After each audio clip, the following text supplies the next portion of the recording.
what I'm going to try and do is explain what is driving populism, because it's fundamentally influencing the direction of politics, not only in the United States, but almost everywhere in the world today. And people like us, in my experience, don't really get it. I'm going to give you a recipe for populism. It's a sort of Nigella or Jamie Oliver style recipe. It essentially has 5 ingredients. And the first of these ingredients, as you can see here, is a rise in immigration. If you look at data on the percentage of the US population that is foreign-born and go back to the 1850s, you can see that it's not quite true what people say. The United States is a land based on immigration. Well, yeah, kind of, except there was a period when immigration drastically declined. And that began in the late 19th century and culminated in the Depression. It's only in relatively recent times that we've begun to see immigration reach levels like we saw last in the mid-19th century. So ingredient number 1 is there has to be a big increase in immigration. Ingredient number 2 is inequality. So if you look at work done by Thomas Piketty and Emmanuel Saez, this is a Saez chart, we can see again that we've reverted in recent times to levels of inequality not seen since the pre-First World War period. So the share of income going to the top 1% is now back up close to 20 to 25% of total income. Ingredient number 3 is the perception of corruption. People have to start believing that the political establishment is corrupt. This chart here is recent data on public approval of institutions in the United States. 8% of Americans have a positive view of the US Congress. 8%. And it's interesting also to see the other institutions that are down near the bottom of the league. The US Supreme Court is pretty near, the presidency just above it. And there's a fundamental sense in the populist conjuncture that established institutions are crooked. The 4th ingredient, you need to add this ingredient to get the populist backlash. You need a big financial crisis. You need a big economic shock added to that mix I've just given you of immigration, inequality, and declining public confidence in institutions. And what I've done in this chart is to show you the 3 biggest financial crises in modern history using the US equity market as the measure. So the green line is the crisis that you've just been through. The peak of the US stock market was October 2007.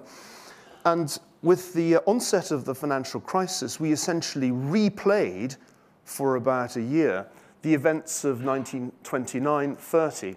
You'll see that the green and the red lines track together quite closely for about a year. And then we bounced out of that crisis, whereas the Great Depression was characterized by ongoing deep decline in equities. The third line is the one that you'll know least about, because the third line is the post-1873 financial crisis. I bet none of you have ever thought about the events that followed 1873, but you should. Because what happened after 1873 was nothing like as dramatic as 1929. It was a kind of slow burn. The US and the world economy went from a financial crisis, which was driven by real estate speculation, amongst other things, into a protracted period of deflation, what we would probably today talk about as stagnation. And that turned out to be as potent a driver of politics as the more recent financial crises in the chart. There's one missing ingredient that I'm now going to add to the recipe. If I was cooking, this would be the moment when whoomph, flames come out of the pan, okay? You need a demagogue. For populism, or I called it caveman politics in a slightly facetious piece I did for the Sunday Times earlier this year. I used the term in order to try to capture some of what the demagogues do. The demagogues react against all the four things I've just described by making what are typically aggressive, macho pitches to the most embittered parts of the electorate. Now, I love this spoof front page of the Boston Globe that was published in April. It was highly controversial at the time, but I thought it was bang on with deportations to begin. What I liked about it was that it captured the seriousness of the populist phenomenon. You know, when Trump said he was going to run for president last year, my friend, Eric's friend, Arianna Huffington, said she would cover his campaign in the entertainment section of the Huffington Post. This was fatally to underestimate the phenomenon. And in fact, the entire establishment, the people who talk about politics for a living in the United States, underestimated the Trump phenomenon. And I really urge you not to do that. This isn't fascism. It's a grave error to think that Trump is Hitler or Mussolini or anybody of the 1930s vintage. The reason it's an error is it's so obviously not convincing that when people hear the Hitler parallel, they kind of switch the other way. They say, come on, it's obviously not Hitler. And they don't listen to the critique of Trump. I want to suggest to you that a better and more compelling analogy is with the populist movements post-1873.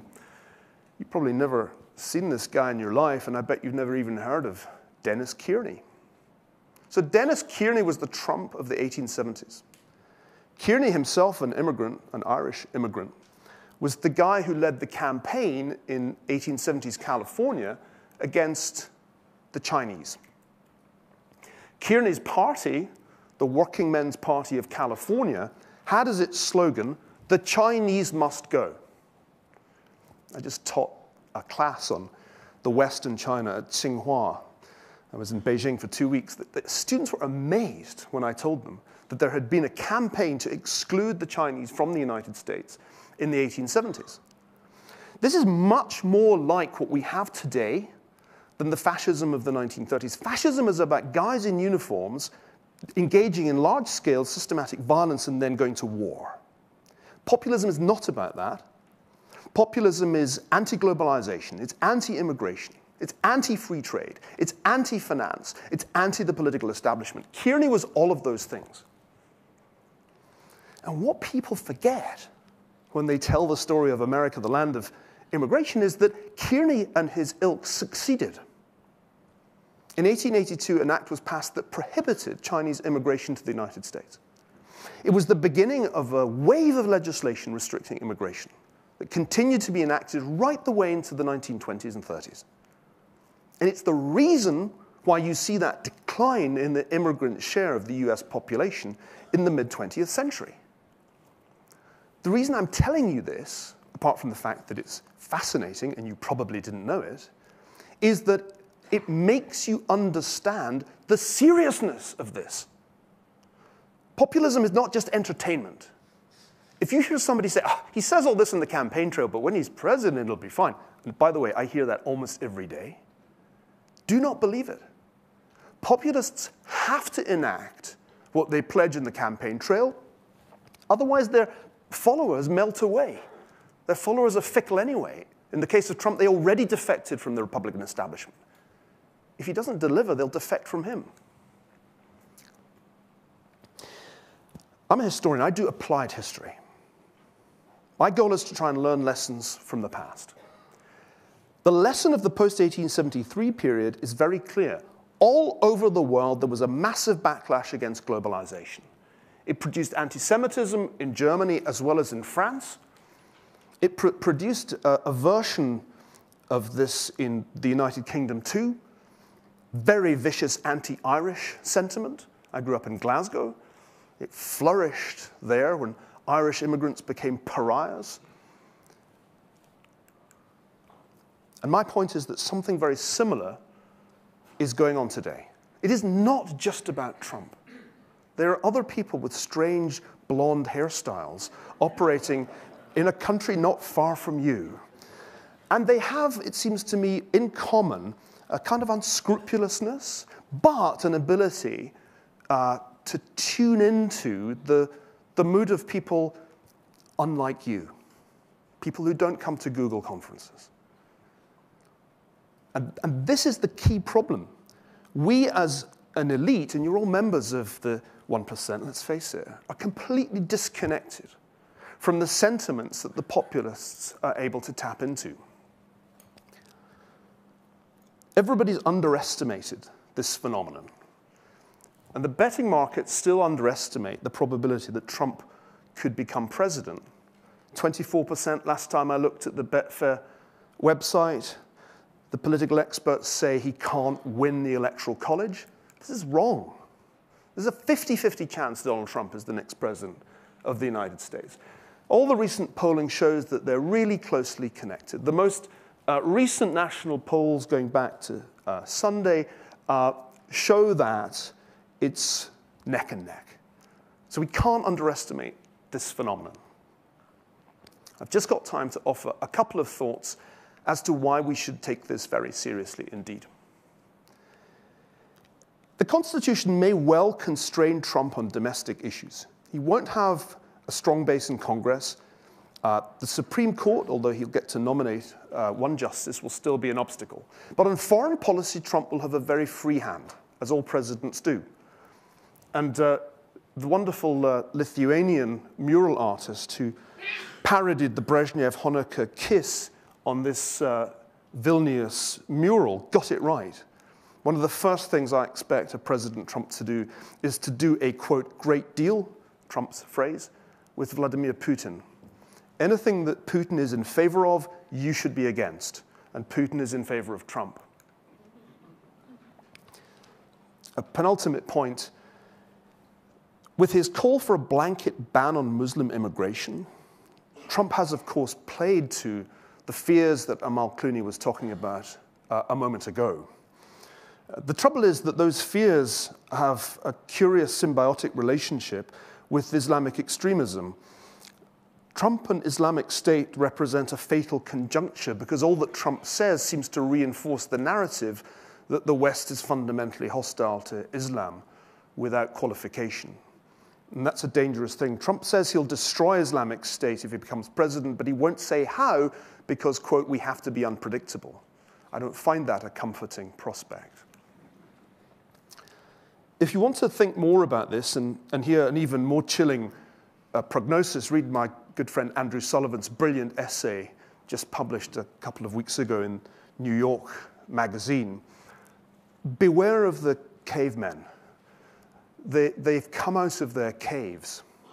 And the reason that they're doing so well all over the world is that their fundamental critique of globalization, immigration, free trade, and the rest resonates with substantial parts of the electorate that feel alienated from people like us.